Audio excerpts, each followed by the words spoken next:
brought to you by Heavy Bag Boxing.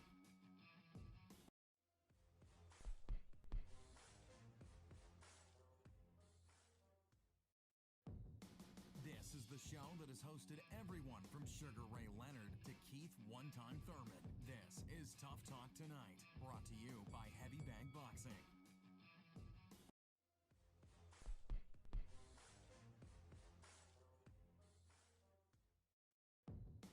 This is the show that has hosted everyone from Sugar Ray Leonard to Keith One-Time Thurman. This is Tough Talk Tonight, brought to you by Heavy Bag Boxing.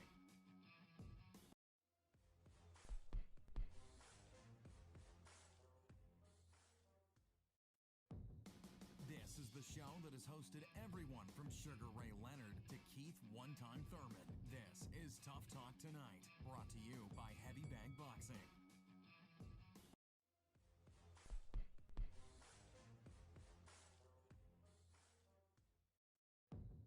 This is the show that has hosted everyone from Sugar Ray Leonard to Keith One-Time Thurman. This is Tough Talk Tonight, brought to you by Heavy Bag Boxing.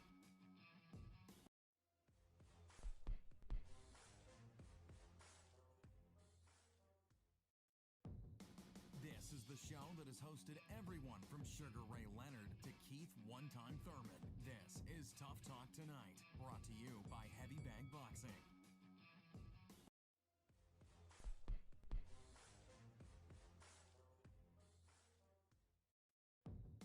This is the show that has hosted everyone from Sugar Ray Leonard to Keith One-Time Thurman. This is Tough Talk Tonight, brought to you by Heavy Bag Boxing.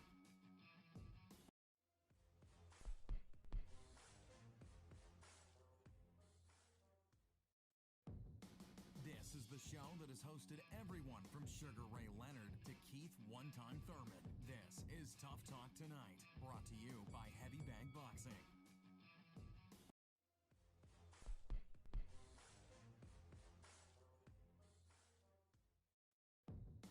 This is the show that has hosted everyone from Sugar Ray Leonard to Keith One-Time Thurman. This is Tough Talk Tonight, brought to you by Heavy Bag Boxing.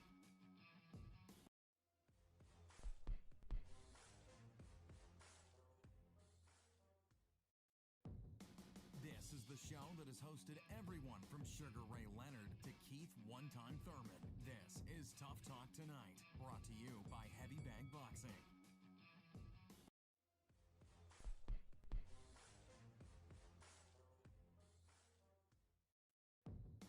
This is the show that has hosted everyone from Sugar Ray Leonard to Keith One-Time Thurman. This is Tough Talk Tonight, brought to you by Heavy Bag Boxing.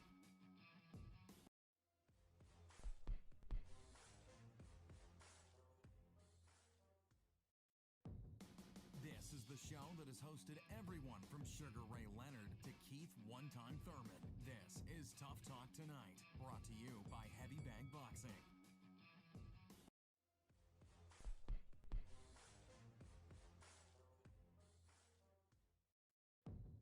This is the show that has hosted everyone from Sugar Ray Leonard to Keith One-Time Thurman. This is Tough Talk Tonight, brought to you by Heavy Bag Boxing.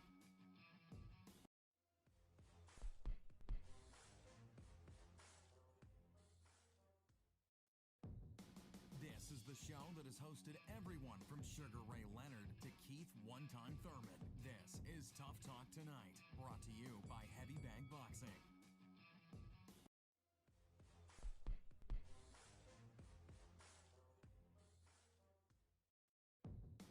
This is the show that has hosted everyone from Sugar Ray Leonard to Keith One-Time Thurman. This is Tough Talk Tonight, brought to you by Heavy Bag Boxing.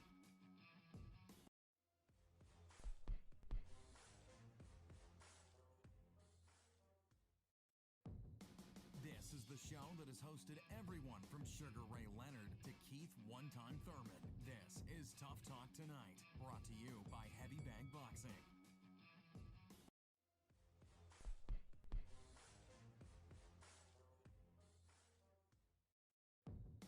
This is the show that has hosted everyone from Sugar Ray Leonard to Keith One-Time Thurman. This is Tough Talk Tonight, brought to you by Heavy Bag Boxing.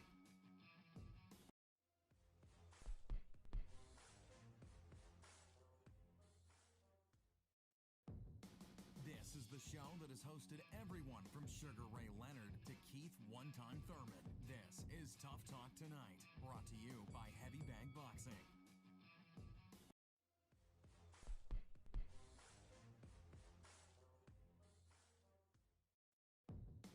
This is the show that has hosted everyone from Sugar Ray Leonard to Keith One-Time Thurman. This is Tough Talk Tonight, brought to you by Heavy Bag Boxing.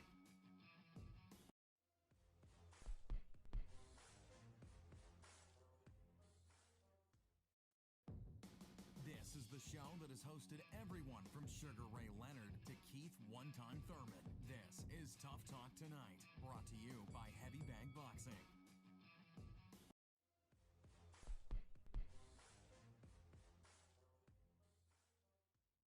Say something about Tweety the Week. Episode of Tough Talk Tuesday. As always, I'm your host, Lucas Biggers. Alongside me, I got a crew of people here. We got Robert Alexander, James Del Campo, Square Armstrong, Malachi from Danger Zone Boxing. Thank you all for coming on. And welcome. Hello. As always, Tough Talk is brought to you by Heavy Bag Boxing. We don't pull any punches. Again, that's www.heavybagboxing.com. All right, guys. I want to start off right away, and I'm glad you came on, Malachi. I need you to defend your boy. What is with this whole catchweight shit, man? You know he should be fighting him at the 175 limit. This is ridiculous. So the topic, Malachi, is your boy Canelo. Why he offered Bivol a catchweight fight. On this instance, I don't understand why he would offer him a catchweight if he wants to fight for the light, because Bivol is a light heavyweight champion, right? So if you're gonna fight for that strap, I don't believe in fighting for world championship titles at catchweights. Even though we've seen it in the past, we've seen other guys do it. It's a long history. Other guys get called out, it seems, more than others, even though you've seen it before. But in this instance, if you're going to win a strap, you need to win it at the weight class that strap is designed for. Completely agree with you. I'm glad for you to hear you say that. Now, guys, what is your thoughts here? Like, why Bivol? Why is he attempting to do this? He didn't do it to Kovalev, right? Why is he trying to do it now?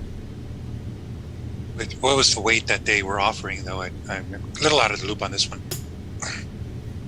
Was it 74, 73, 76? What is it? 73. Okay. It's not light heavyweight. My question is, even if it was a pound down, it doesn't matter, okay? 175 is 175. This is the weight limit.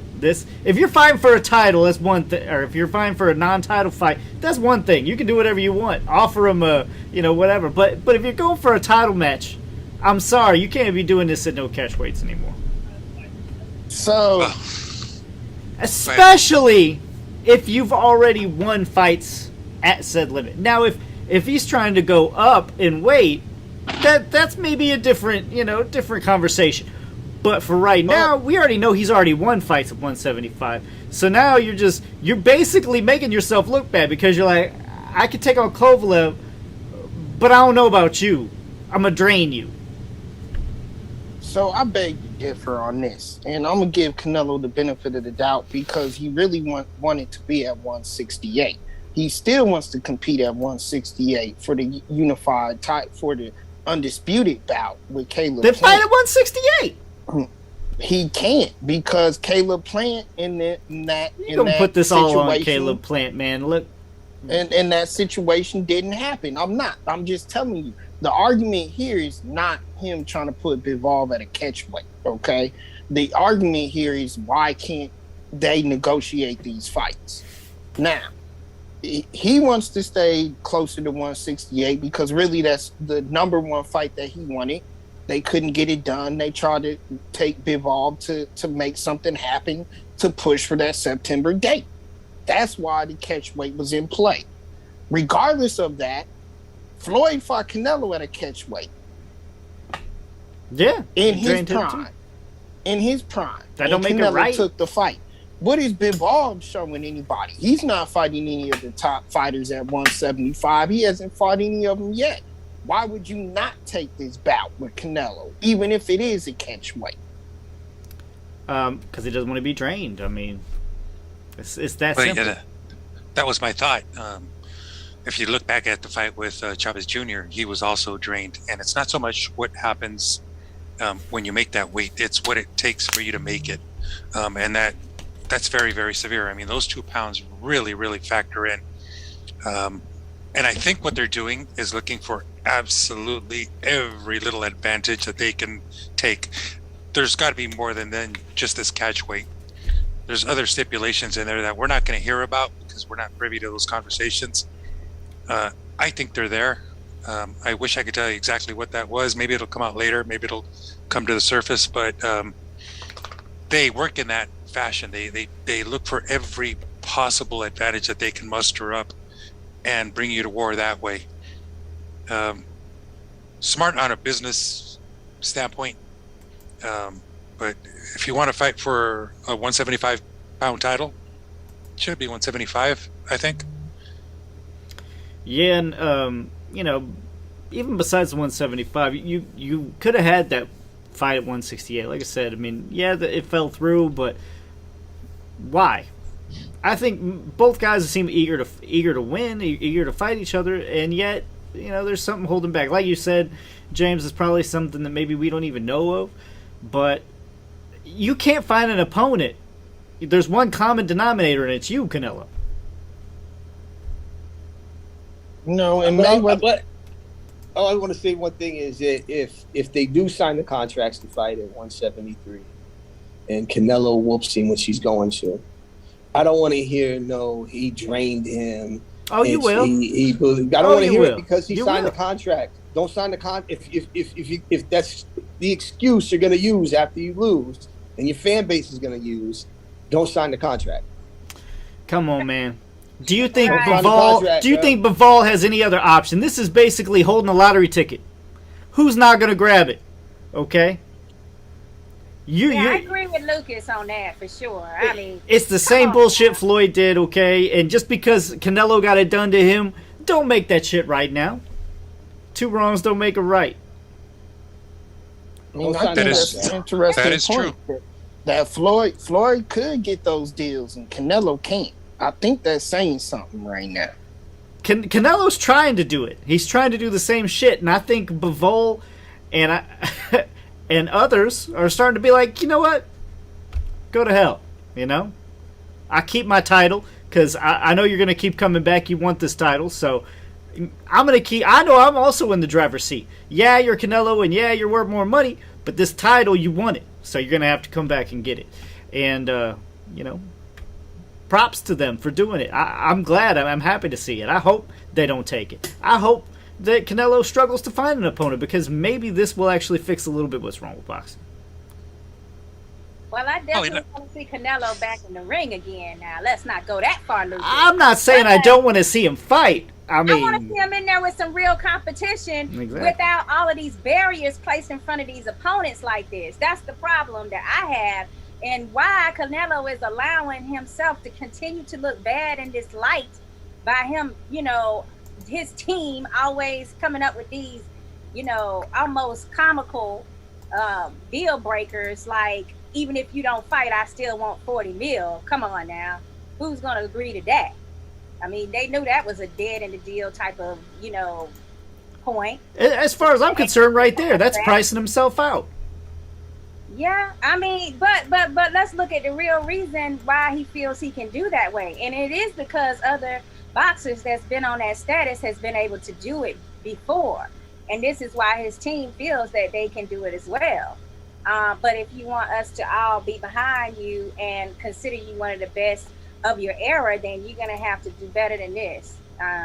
Everybody, all the fans are going to, not just us serious fans, but the the generic fan is not even going for it at this point, so he's gonna have to get in there and really fight. I thought BJ Saunders didn't fight the way that he normally does, and he did stand right there, toe to toe with him. I don't know what that was supposed to prove when we all wanted to see him come out and show us his boxing skills against Canelo. Being, it would have been a situation where it's not a flat-footed boxer standing in front of him, easy pickings. Mm-hmm. It was supposed to be a matchup where we got to see, someone that, has a great ring generalship and movement, kind of similar to Lara, but we didn't get that. So now it's like the fans are still craving for him to, show some diversity and be able to handle challenges of a different opponent. Right. And like we said, we know that he offered Plant, at the last split second.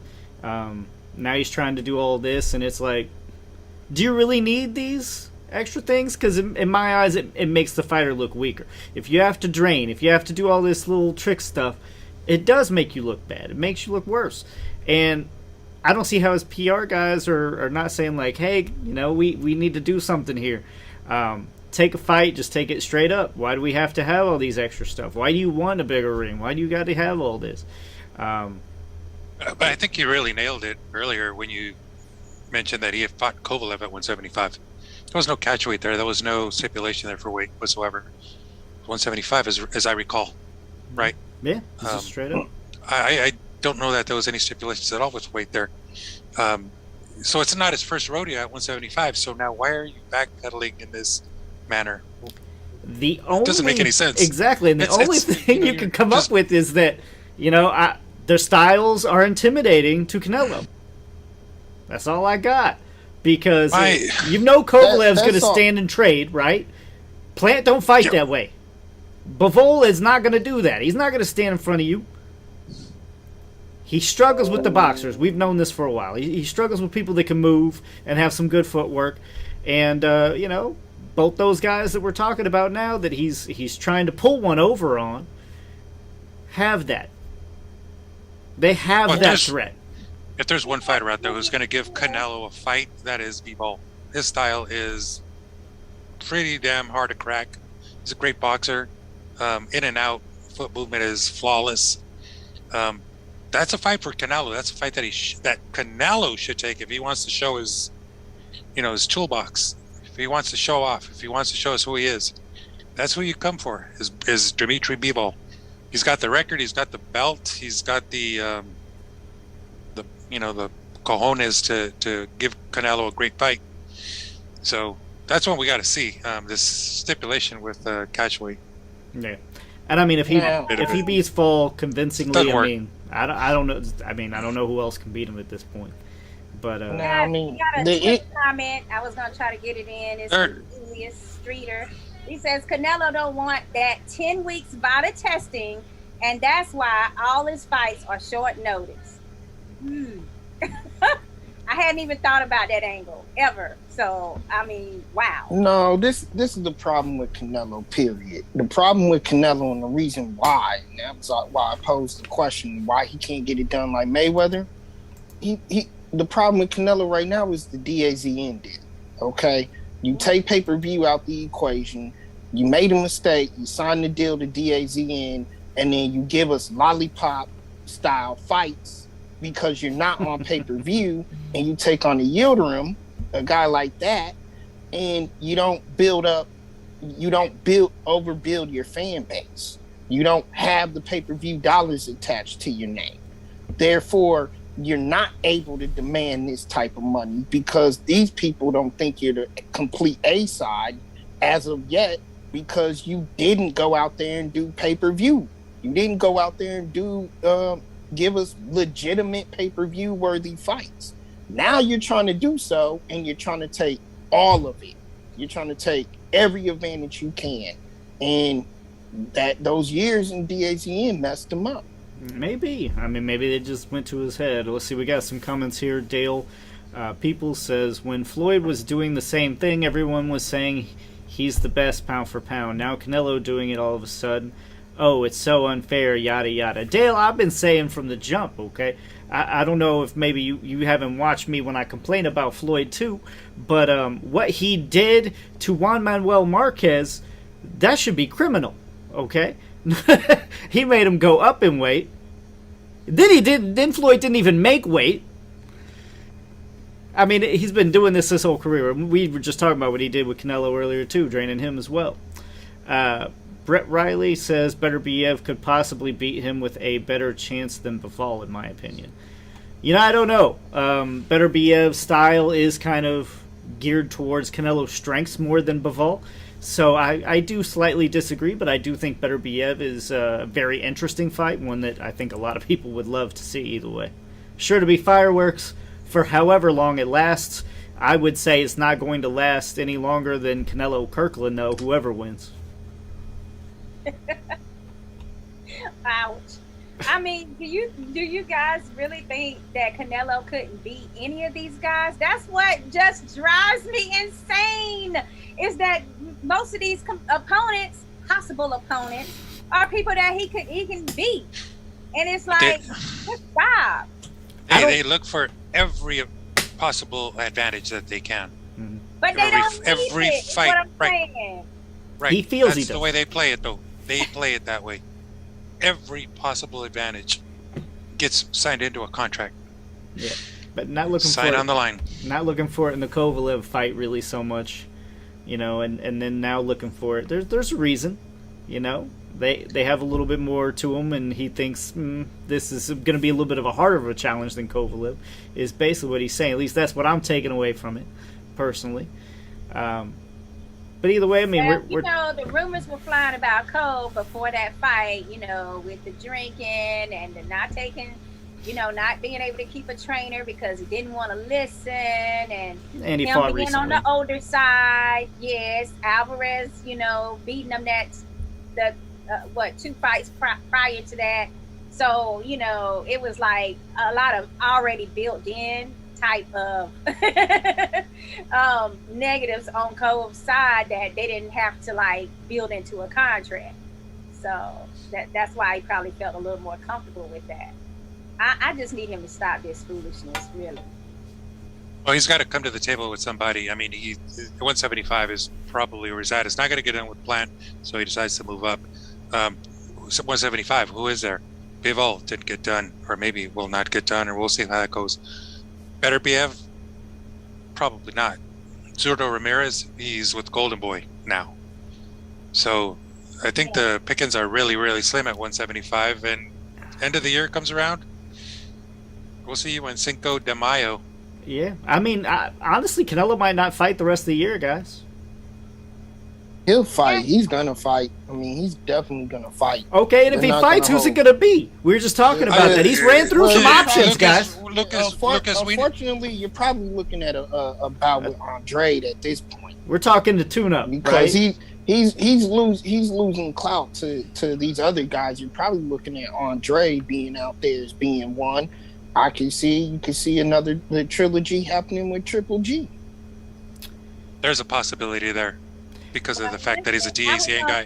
Triple G has been on that Milk Boxer series of ours, that missing in action status. So something's going on there. But also, just to piggyback on the fact that, you know, Mexican Independence Day, you know, those are the real losers. The Mexican fans that support him and are, you know, always excited about seeing him fight on that holiday, and not being able to have that this year. But so, you know, everybody, let's not just you know, say it's the Mexican fans. Don't get me wrong, I agree with you, Sakura, completely. Yeah. But I personally know people out in the sticks of Illinois, okay, rural Illinois, that love Canelo, want to see this man fight. He is a household name. I mean, and he's not going to fight on his day. This is supposed to be his day.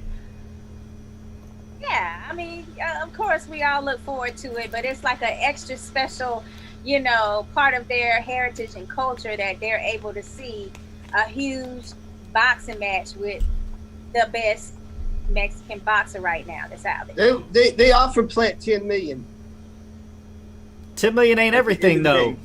They offered him $10 million, bro. What was the other stipulations, though?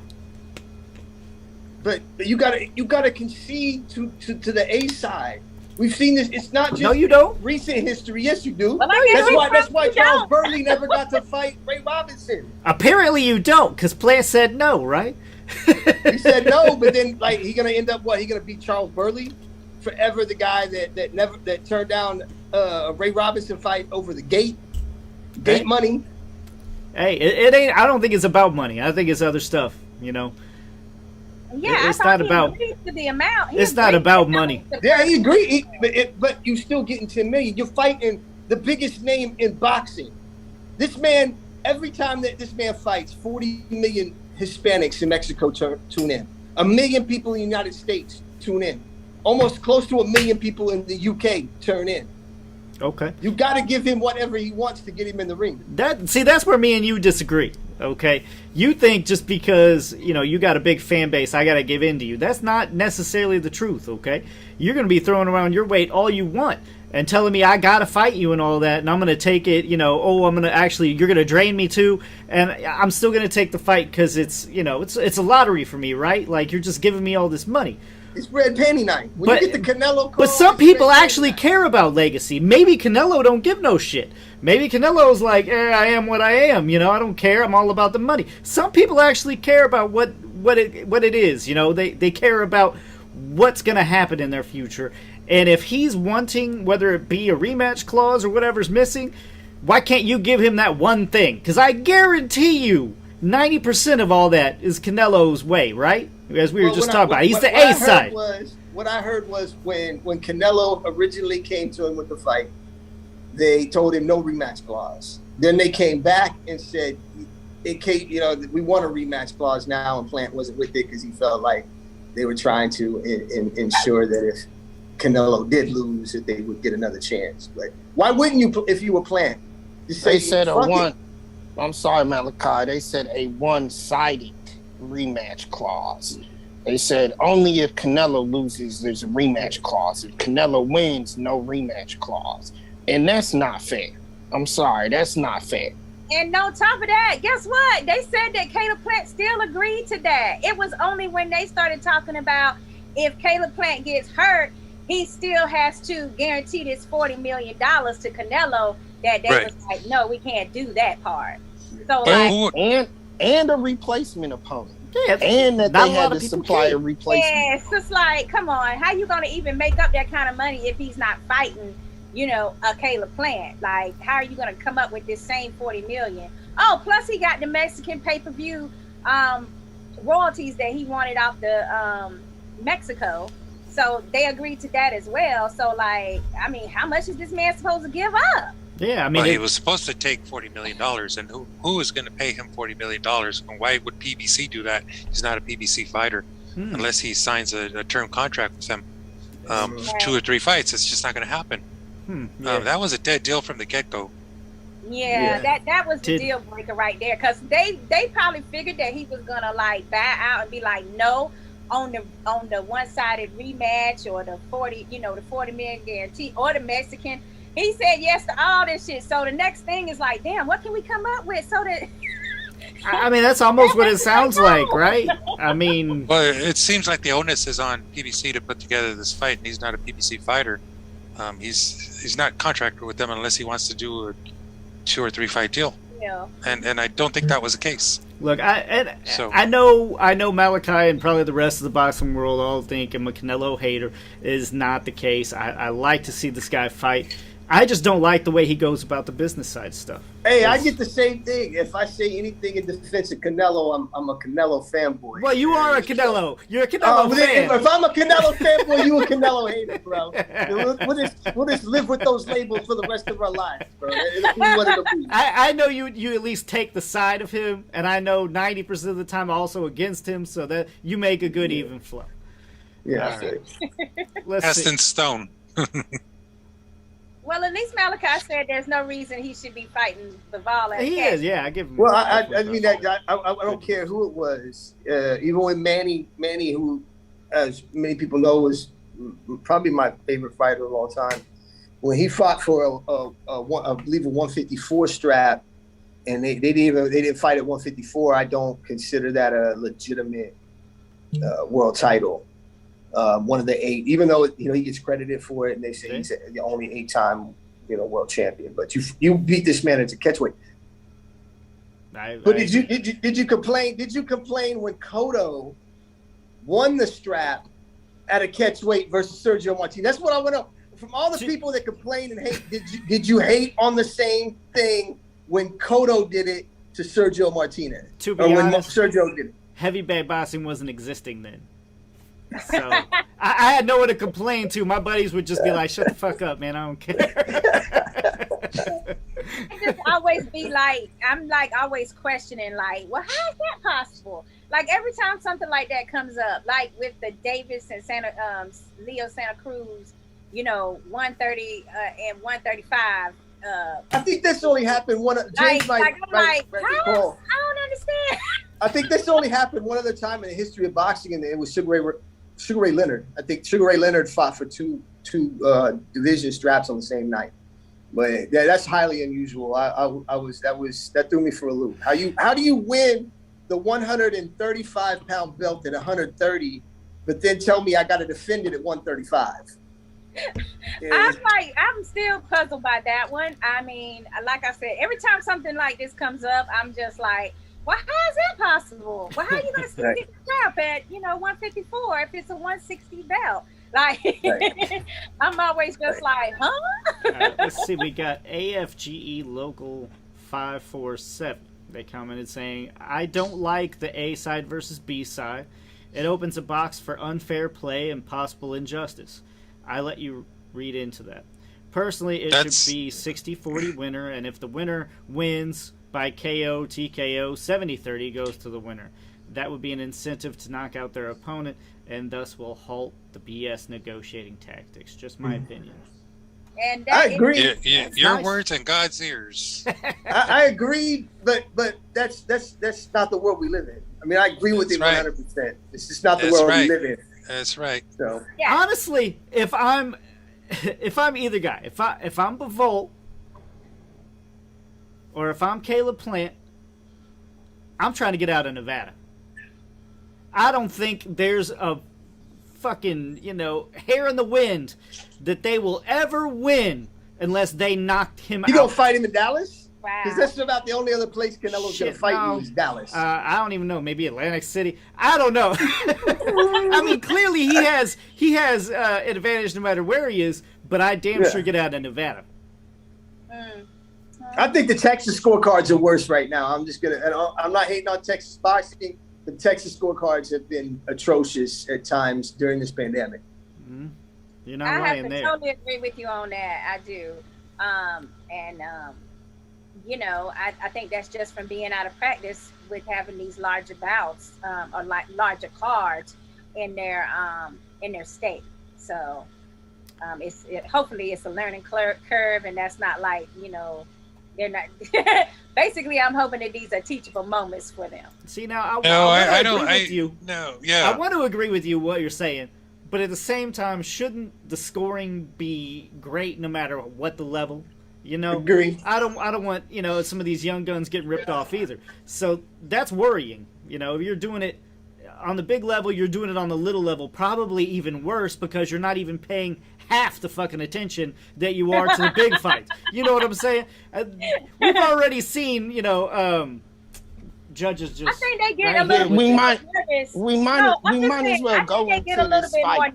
We might as well go into this fight for this next topic on this. Me and Rob are going to argue. Get a little bit more nervous with the larger boxing promotions coming into the state.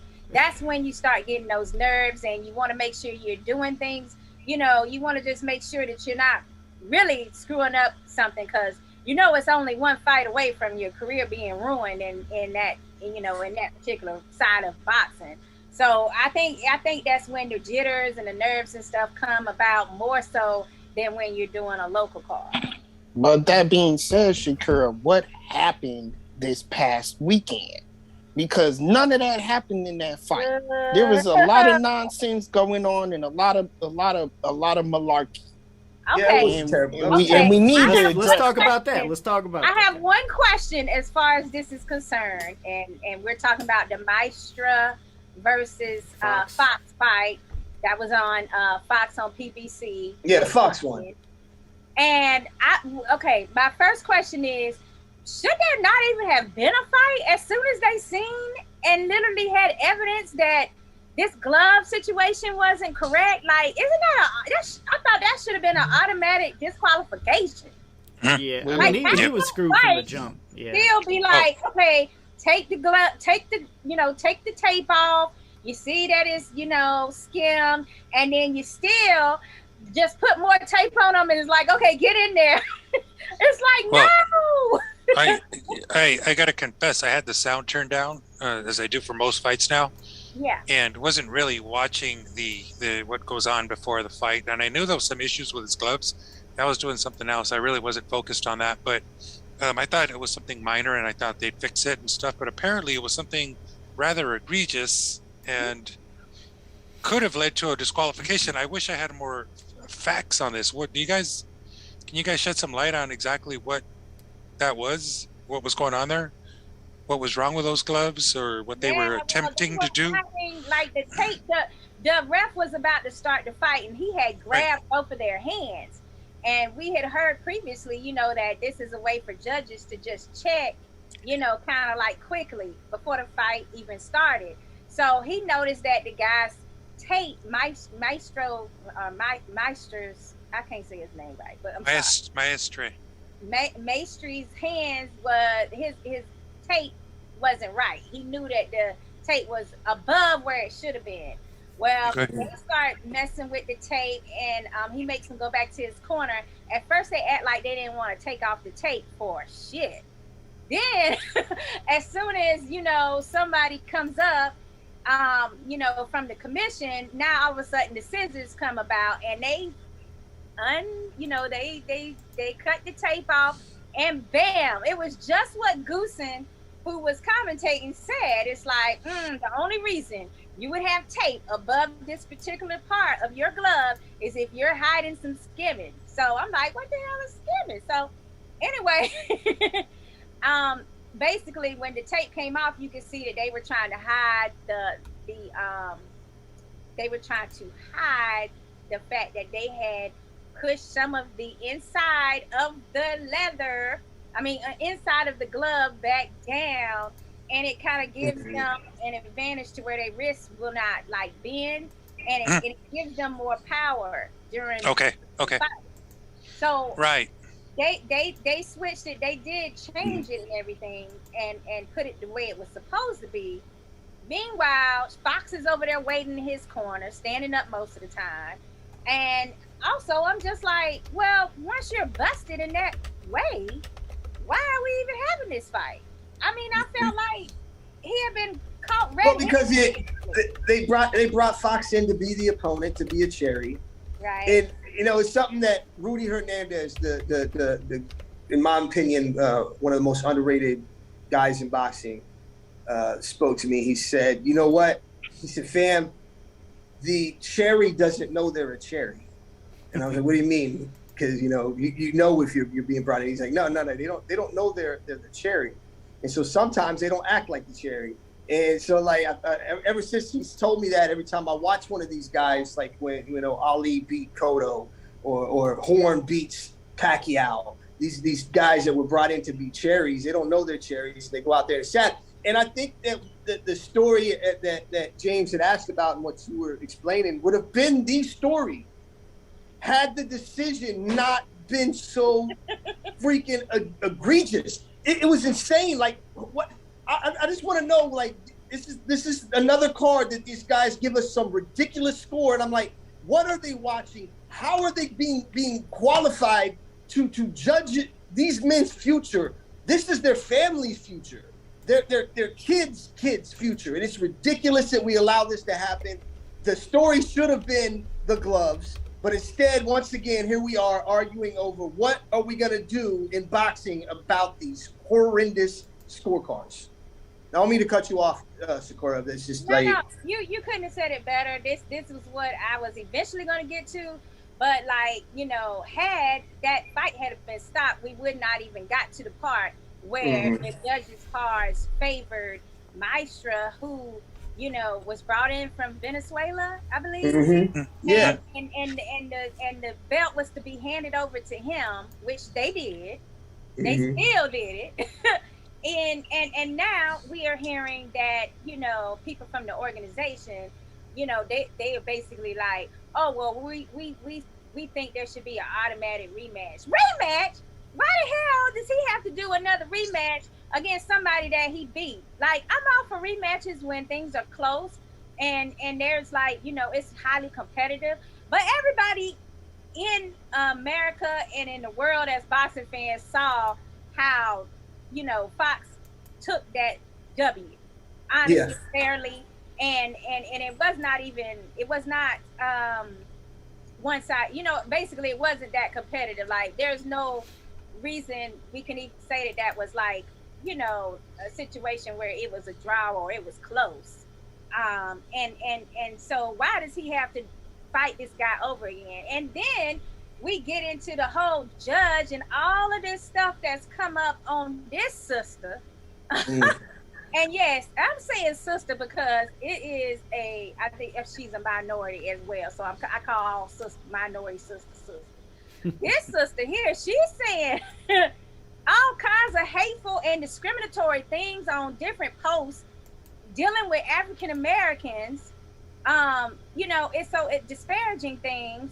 And it's like, how the hell can you be a judge if you have these type of, thoughts in your mind? You can't. And she should not be allowed to judge. No. You have a legitimate bias that you have put on social media already. It's like, hey, I'm already narrow-minded enough that I'm going to judge this dude on color alone. So who's to say she's not judging him on color as soon as he steps in the ring? You're not winning any fucking rounds because, you're black. Fox lost that fight the day he was born the wrong color. Okay, but you're talking about the judge, Gloria Martinez Rizzo. Yeah. She was female judge of the year in 2019. Judge of the year for WBC. Oh my God! WBC, I didn't even know that fact. So she's qualified.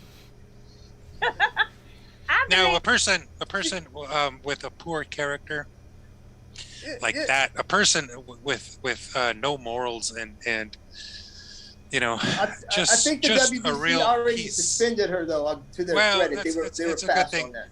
She should have never been in that position. How does an organization like the WBC not know this woman who is a judge who they awarded the judge of the year? How do they not know what this woman does? Somebody has to be on her friends list on Twitter. Somebody got to be on her friends list on Facebook and IG and the places that she said these things and seen it and just been like, mate, like, you can't tell me that okay, she can be racist online and not be racist when she's sitting in that chair judging these men's future. Oh no, we know who she is by her actions. You tell me who you hang out with, I'll tell you who you are. I judge you on your actions and your character, and she is a very poor character. Going on Twitter and making those statements about a person like Michelle Obama, who is quite an intelligent person. You know what? You're all wrong.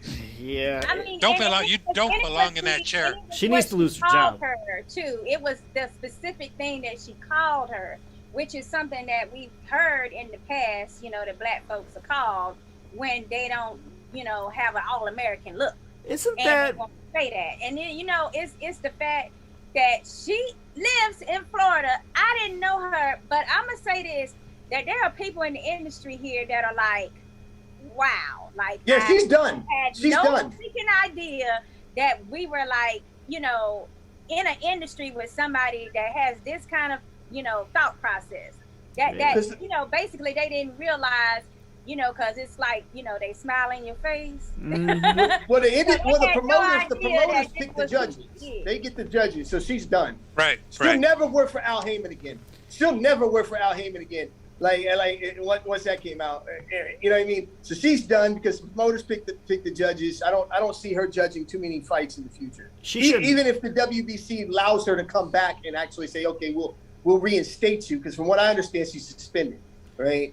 You even be suspended? Suspended? It shouldn't even be suspended. Slap in the face to all boxers. Period. Everybody. Yeah, that should be immediate firing. firing. Even if I'm a Caucasian boxer, I want a fair playing field. When I win, I want to win because I actually won, not because I'm favored, because I'm the right complexion. So this is something that I don't feel like there should be no suspension, none of that. All that's out the window because No. these are not even past statements from, you know how they pull up stuff from people back in 1996, you know, Yeah. like this is some recent years type thing, you know, like recent months type stuff she's got going on. Well, she made some more egregious statements about other people, African Americans.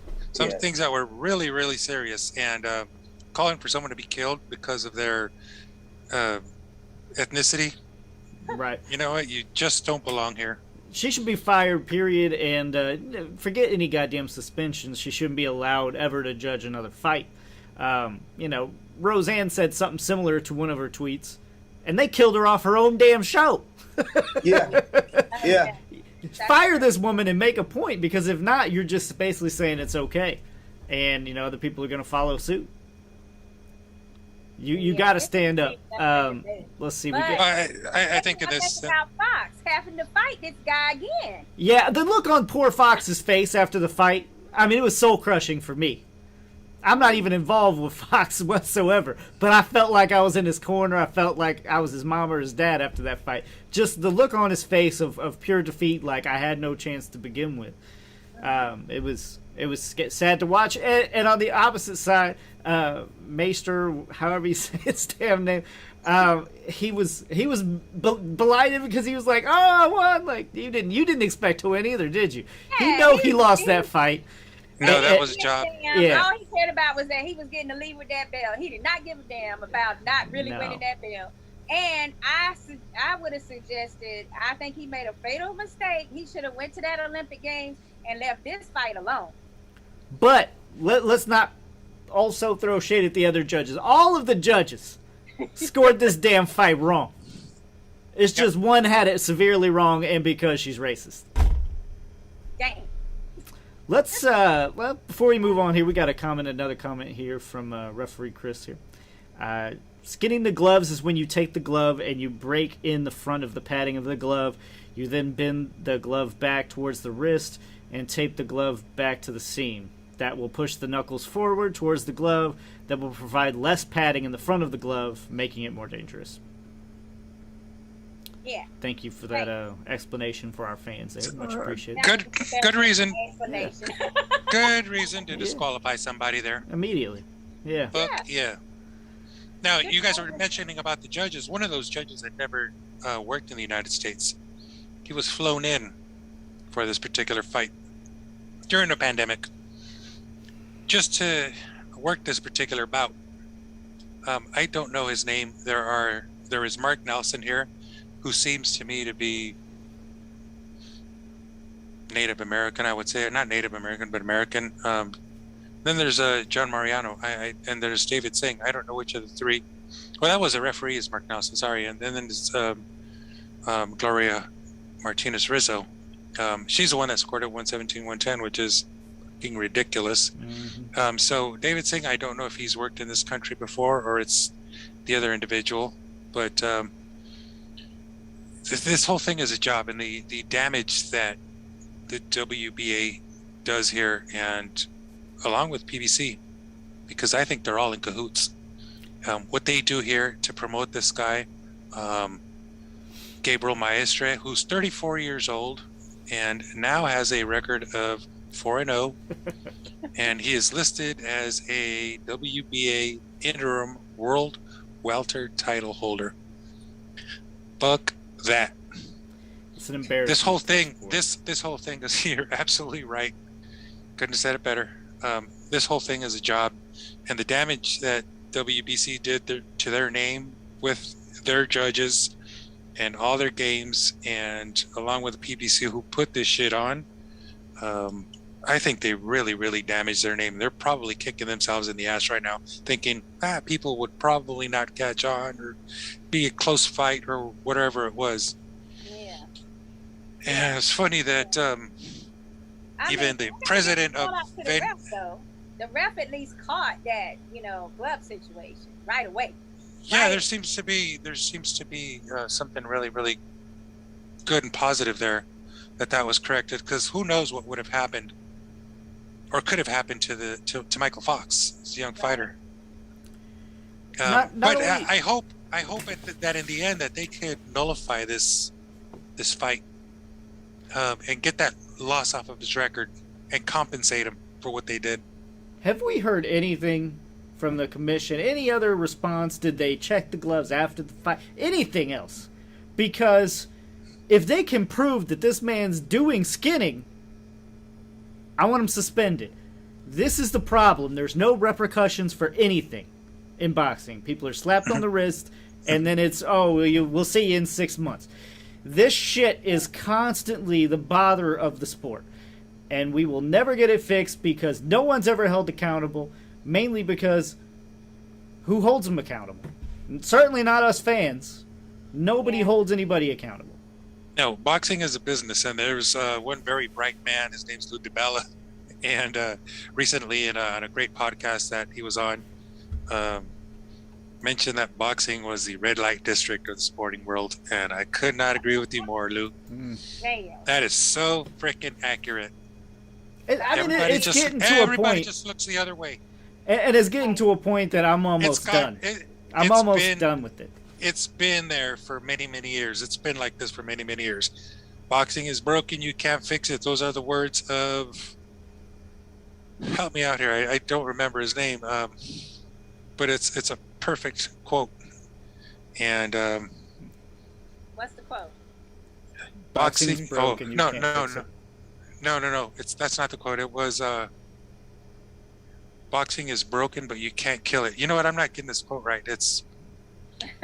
Boxing is broken, but you can't kill it.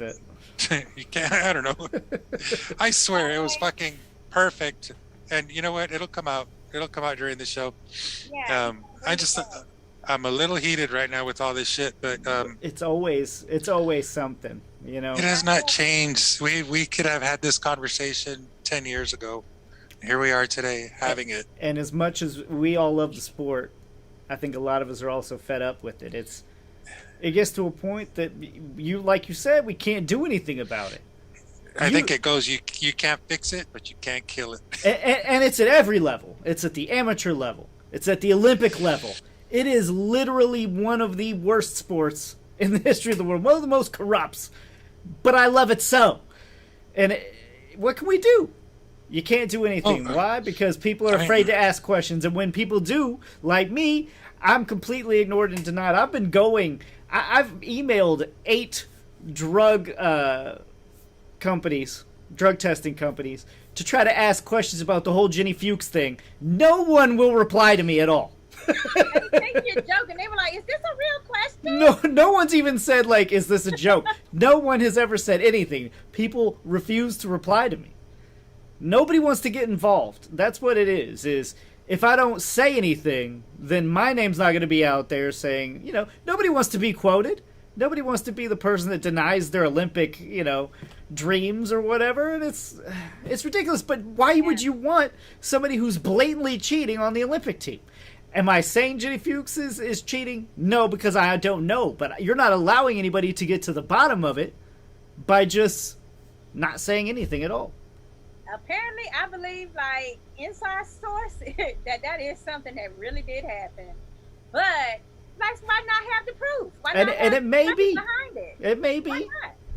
But, we're supposed to just take, like, the commission's word and all these other people's word and, we looked at it and we shove that to the side. Give us some statistics, damn it. Yeah. And we got... The main thing, too, that bothered me is that this judge, she actually is the husband of someone that works for the World Boxing Association. So we got some nepotism in there, too. And meanwhile, when somebody like Lucas wants a job, or I need a job, or Rob, any of us want something, we can't get in no matter how great we write, no matter how great we are. Like, there's no room for us because people like that are taking up spaces because they know somebody personally. Maybe we should all get our judging license for the states that we're in, because we're all in different states, every single one of us, and make a go at it. We got to change it from the inside, right? That's true. I mean, that's what they say. You got to change it from the inside. Now, who wants to do judging, and who do we think would be the worst judge of all of us? Rob. Where'd you go, Rob? He already knew his name was going to be called. Y'all wrong for that. All right, Sakura, let's go to your tweet of the week. Okay. It's about to be another drama show right here. Well, you know what? I just did you a solid because, of course, I know Rob does not trust anybody with his news except for ESPN, baby. So, we got ESPN ringside tonight tweeting, Errol Spence Jr. has a torn retina in his left eye and has withdrawn from his August 21st welterweight title fight with Manny Pacquiao, BBC has announced.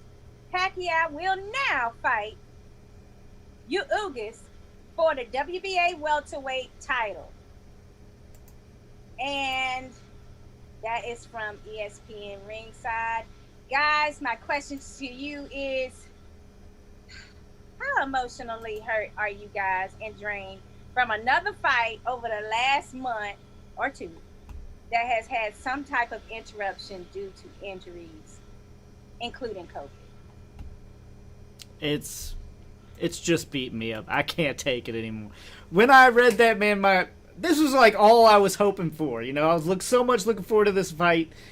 And when it get to... no offense to Ugas, okay? Ugas is an amazing fighter, and I still want to see the Pacquiao versus Ugas fight. The only problem is it just doesn't hold that mega fight that Spence did. Without that opposition there, that super fight for me, like, I don't even really want to pay pay-per-view. It's not really a pay-per-view fight for me anymore.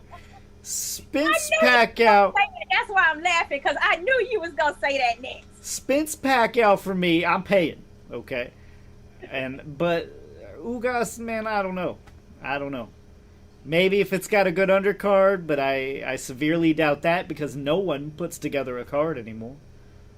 If it's a decent fight, it has its own card. Go ahead, Rob. I'm sorry. No, go ahead. They already announced the undercard. The undercard is not that good. First of all, they're putting Robert the Ghost Guerrero versus Victor Ortiz. That's like more of a celebrity fight. Yeah, that's as far as now, I wouldn't mind. Yeah, and that's the issue there. Okay, Spence dropped out of the fight in a week to go. With a week to go, he had this injury, and the fight is over. I'm not knocking Spence at all. Okay, period. He had a lot. He's losing a lot of money on not making this fight. So definitely, it's a bummer that this happened, and it was caught by the commission during the physical. So it definitely is a legitimate, and he immediately underwent surgery so we could try to correct that to get back as soon as possible. So my heart goes out to him. But look, disappointed is an understatement.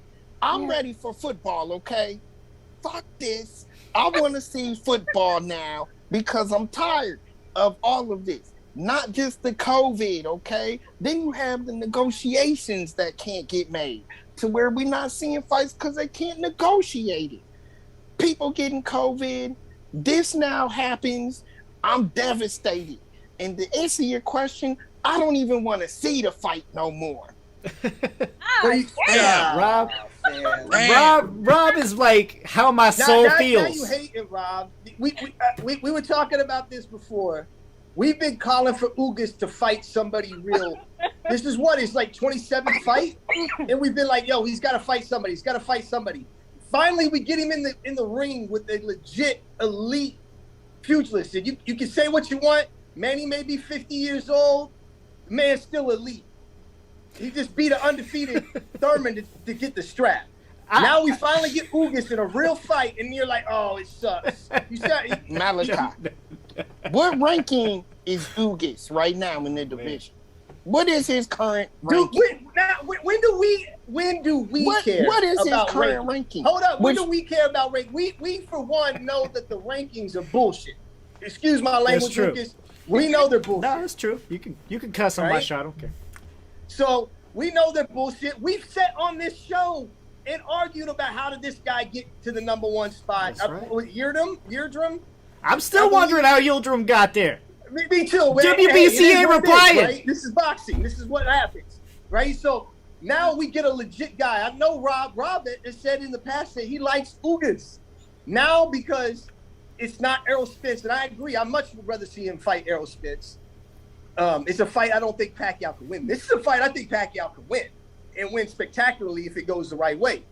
But I'm not gonna bitch about the replacement. If it would have been somebody horrible, I would have agreed with this is Ugas. Look, okay. I'm gonna put it to you like this, Malachi. I think this is how Rob feels. Okay, so somebody tells you one day you win the lottery, right? You just won $5 million. You are stoked, right? But then they're like, "Oh, we made a mistake. You still won, but you only got about 500,000." Right? You're happy, but you're not as happy as the Spence fight, right? I hear what you're saying. Hold on. Rob's over there like, I don't even want to watch the fight. I'm gonna go a different route, Lucas. I feel like I won $5 million to be told I won $50. It's still what Ugas. I feel like. It wasn't that long ago. We were asking for Ugas to fight Spence. So here's I'm kind of between you. I gotta say, Rob. I mean, Ugas beat Porter. Let me defend myself. Ugas has a chance in this fight. Ugas, it's still a good fight on paper. It's still a good fight. Ugas lost to Porter. He lost to Porter. Right. But let me explain it to Malachi here. Let me go a little bit further. For one, I'm gonna give you a good rebuttal on the ranking system, because this is how jacked up the rankings is. They'll probably fucking put Ugas from 6 to number 1 tomorrow, just to justify this fight. Yeah, that'll happen. So I give you credit for that. But it's not a fight you want to see at all on pay-per-view on this level. This was the key marquee fight. Made a pay-per-view fight. This was the key marquee fight of the year. Period. The key marquee fight of the year. And now they just gonna put in Ugas and put it up on pay-per-view with a less than stellar undercard a week before the fight, when we're all still gonna be depressed about Spence not being in there. Okay? No. Do us a favor then and put this shit on live TV. You can't. It's too late, Rob. No, you can't. Take off the pay-per-view tag. Then I may watch the fight. Watch it. But then you have you saying this, but then you hate on Dazin. You just hated on Dazin about Canelo being stuck in the Dazin contract, which was $360 million, made him at the time, I think, the highest per year paid athlete in the world, right? So, but you said, that Dazin's horrible, but now you don't want fights to be pay-per-view either. I don't want to see this fight on no damn paper. No! And I'm not the only one. Nobody wants to see this fight on pay-per-view. I had people call and cancel on my own fight party. I canceled on my own fight party. Look, it's still a good. That's where it's your job, Rob, as an analyst, to convince them that this is still a good fight. I can't. This is a good fighter. This is I can't. This is hilarious. Yeah, I mean, this is one of those things that it is bad for everybody. Okay, anybody involved with the fight now is bad. It's bad for us. It's bad for anybody watching. It's bad for Pacquiao. It's bad for Spence. It's bad for Spence in multiple ways, because not only is he out of the fight, out of the money, out of the training, all that he put in already, but I'm not so sure Pacquiao's going to be waiting around and offering another shot, okay? This was his shot to defeat a legend. This is something that he can put on his resume to be like, hey, everybody has to come down to me. This puts him specifically at the A side now, okay? So he's now going to be a Canelo that people have to come to. Maybe not that high up yet, but still a very much of an A side in the welterweight division, which is stacked with talent. And he can make a lot of money, and he can have his say-so. And now, all that's kind of stripped away. And Pacquiao, I mean, he's prepared specifically for Spence. Now he's got to deal with Ugas, which is world class still. Man, this. That's right. It is bad all around. Too, the matchup is bad because Ugas is a hard fighter to fight. He's a very hard fighter to fight, and he's not that entertaining. In order for Manny to justify the pay-per-view and save it, he's gonna have to knock Ugas out, which I don't think is possible because of how tough of a fighter he is. Period. I'm gonna tell you right now, a bad matchup. I strongly think Ugas can make Pacquiao look really bad. It's possible. Thus making this fight look very bad. Which will also put the pressure on Pacquiao, like you said, and take him out of his element. Because Pacquiao's going to be trying to cause, a little bit more of a stir, maybe put on the pressure a little bit more than even normal, and make him make even more mistakes. I do not like this fight for Pacquiao, guys. I really don't. Well, you guys were mentioning about rankings earlier, and Ugas is in the top 10 as welterweights go worldwide. He's at number 8. Pacquiao's number 3. I've seen worse than this is boxing. I've seen a lot worse than that. You see guys that are ranked, out of the top 100, fighting a guy who's in the top 5. I mean, that lopsided. This is really, really close. Can I say it? Really, really in the pocket. This is a good fight. Can I say Garcia Rod Solka? You're getting to fight for the super, the super status of the WBA. So it's basically 1 and 2 going at each other. To see who's going to reign supreme. But at the same time, damn it, I was wanting to see this Spence fight because I knew that was going to be highly competitive. It's going to be a time where Spence is actually, he's fighting someone in past level status. There was no room for anyone to deny him a win based on this or that or something. All these complaints people have. It would have just been a clean W if he got it. Mm-hmm. Now, like Lucas says, it's not guaranteed that fight is going to come back around again. And on top of that, he got more serious things to worry about anyway, because nobody's trying to lose their eyesight, trying to do fights, especially when he already was at the point where, he really appreciated life with his family and, was looking towards being comfortable in his lifestyle so that he could stop. And a lot of people aren't the same after that surgery.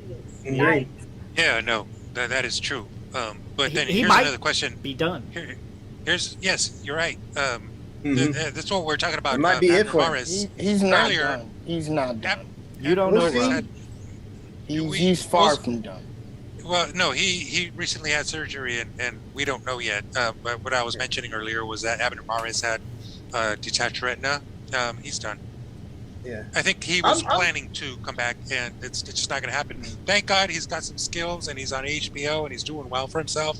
Got a restaurant, living life, doing well. He's got his senses, his faculties. Kid's awesome. Who knows what'll happen with Spence? He may not get that call. But a question for you, Rob, is if not Ugas, then who? Who would it be? That's all I wanted to see. Spence is out. Yes, that's all if I not wanted Ugas, to who else? see. Well, yeah, but the only possible possible opponent is Mikey Garcia. That's it. Mikey Garcia, Terrence Crawford, okay? Just throw him out there. It's not going to happen. And not on short notice, Rob. It's not on short notice. Nobody's going to take that. He's already training right now. He's got to fight. He needs to prepare for a coming. Look, I didn't say I wanted to see Manny fight anybody. I said I'm done watching fighting because that's how heartbroken I am. Ugas, I don't want to. I don't want to. This is a good fight, Rob. The only thing I agree with Rob about right now, with him is the undercard, and it's a sad fact that the Jake Paul Woodley undercard destroys this undercard. Even though I want to send a shout out to my homie Mark Maxayo, he's going to be on the undercard of this fight. Hope he wins that fight. But yeah, it's sad when a YouTuber's card, his undercard, completely destroys yours. Amanda Serrano's fighting on that card. You got that's right. That is fighting right. on that card. So it's pathetic that you have a YouTuber with a better undercard than a living legend. But you know, we know how that is. You know, we've experienced that in the past, but it's something we should be used to by now.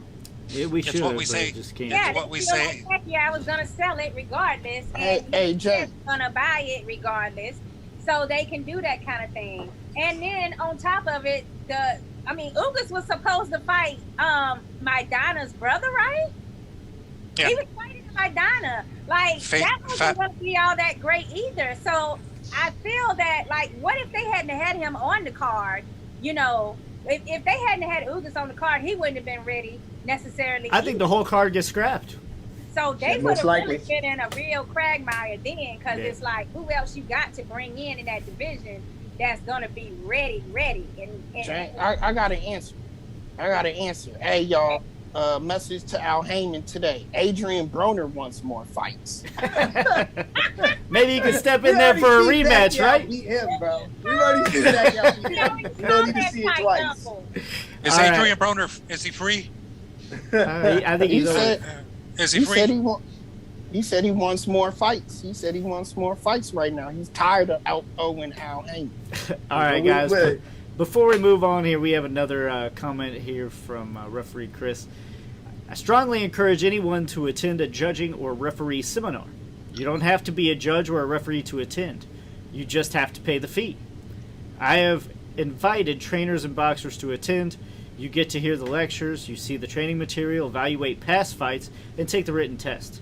We have just had a seminar in Orlando at the ABC convention. So, yeah, I would also encourage anybody from my team to also do so. And if I see any here around me in the Chicagoland area or in the St. Louis, Missouri area, I will gladly attend, because that does sound fun and informative. It can only help with our website. So, guys, if you see anything like that, definitely. And they're at a lot of the Hall of Fame, all of the Hall of Fame weekends. They're at a lot of those too. Okay. Sometimes they have those classes you can take while you're attending that weekend. So that's a good place, so that you're not, totally just going out of your way for that one event. You can catch a whole bunch of them at the same time. So yeah, why not? But sure. By the way, that's also when we came up with the box rec and MMA joining forces to get more of the records on one site. And I think that's a good thing overall, even though some people are kind of pissed about it. But Why would it, wait. Why would we need MMA records on box rec? I mean, the name box. Time is out. in the I'm going to name. tell you why. Because you have MMAers going over and fighting fights while they're already supposed to be on suspension and not able to fight. So that what they've been doing is when they get on suspension for, being ill, having a knockout or being knocked out rather, or some other health issue, and they're like, put on that status on. But that has nothing to do with box rec, though. Wait, they cross over. Yes, it does, because they cross over and they try to still take a fight in that suspension period. That should be the state commission that suspends them. But the boxing community, the judges, the promoters, all of these people get onto the box rec to approve the fights. They're looking at the record. They don't see the MMA. They don't see that the MMA part is they've been suspended. That's horrible. Because they're not over on the box rec side. So this is an official way to keep up with boxers and make sure that they're not, crossing over the line while they're supposed to be injured, or while they do something that's really terrible, like, skip out on a fight after somebody's paid them. Wow. I see what you're saying, and man, that's bad. Why would you use a third party? Sorry, go ahead, James. Sorry about that. There's another angle there in that BoxRec reports a lot more than boxing already. There's a lot of kickboxers which is something I follow, that cross over into boxing. Yeah. And they're tracked on BoxRec as well. So it's not just boxing. It's been that way for quite some time now. Primarily boxing. Yeah. State sanctioning bodies, stop using the third party website. Okay, you have somebody suspended. Don't approve their fucking license, you idiots. All right. What they do is, a B-sider comes in from a different state. They come in from different states, so you don't have access to that unless you go on somewhere and find out for that state. Hey, I mean, I don't know. I don't know how to do that, but this is why the federal government needs to step in. I mean, little or ever will you hear me talking about big government, but right now I think it's needed for boxing. All right, we do have some good fights this weekend on ESPN. We got Joshua Franco versus Andrew Maloney for Franco's WBA regular junior bantamweight title. And of course, then on Showtime we have John Casamaioro taking on Guillermo Rigondeaux, but Rigondeaux is kind of a step in for what happened with Donaire and that whole fight not panning out. So I mean that's still an intriguing fight to watch. And then of course we have on DAZN here Virgil Ortiz and his fight against Calaviascas. The Meme Machine. Valiauskas. Yeah. Let's just call him the Meme Machine. That's easier to say. Yes, hey, right. All right. And we're kind of almost at time here. Rob, do you have like one or two rapid fire questions for us to wrap up with? Man, it's hard to do that right now. It's just with everything that we've been through today. Feel emotional. I'm gonna hug this bottle tonight, y'all. Bottle is already down. You ain't got nothing left in it. I'm so sad. I mean, the news came in that fight was canceled earlier. He's been doing some drinking. I feel you. I'm sad too, brother. Ever since, man, it's just but I had some, but I'm not in the game, y'all. I'm not in the game. Well, can I say something right quick? I mean, yes, please. As far as that Rigondeaux fight, I mean, the guy is already moving down to. I mean, he's moving down to 118 for this bout. That is that just changed the game for me as far as who I would pick. So I'm going with Casamaro. Yeah. And the Maloney fight, correct me if I'm wrong, but that's a rematch, correct? That's the rematch. The trilogy. That's the trilogy. The trilogy, yeah. Yeah. I'm excited. Especially since Spence isn't going to be able to be available. I'm more excited for Rigondeaux versus Casamaro at this point. That's going to be a banger. And Rigondeaux better not fight the way he's been fighting. I don't expect him to, but if he comes in the way he's been fighting lately, and he's going to plant his feet and stand right in front of Casamaro, that's going to be a bad night for him, I believe. I think age is getting to him, man. I think age is getting to him. I don't think he can move like he used to. Yeah. I think he has no other option. It's kind of like Lara. Lara can't move like that no more. They kind of have to stand. Yeah, they got to. It sucks. I think even he said, though, it's still he wants to give the fans more excitement. Well, of course you got to say that. Yeah. You can't say I'm old. I'm old, man. I ain't moving no more. You can't say that. So, yeah, I expect him to... We don't know how old Rigondeaux is. He's fighting for the WBO bantam title there. He's probably going to walk away with that one because he can still thump. I don't know if Rigo knows how old he is. I don't know about that, James. Yeah, I don't know.